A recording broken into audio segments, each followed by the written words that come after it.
மாம்பழமா மாம்பழம், மல்கோவா மாம்பழம், சேலத்து மாம்பழம், தித்திக்கும் மாம்பழம், அழகான மாம்பழம், மல்வா போல மாம்பழம். உங்களுக்கு வேண்டுமா?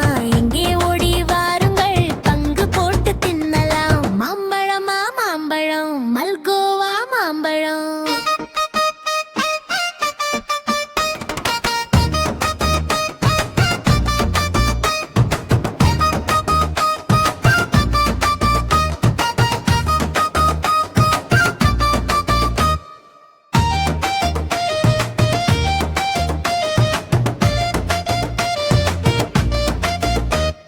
மாம்பழமா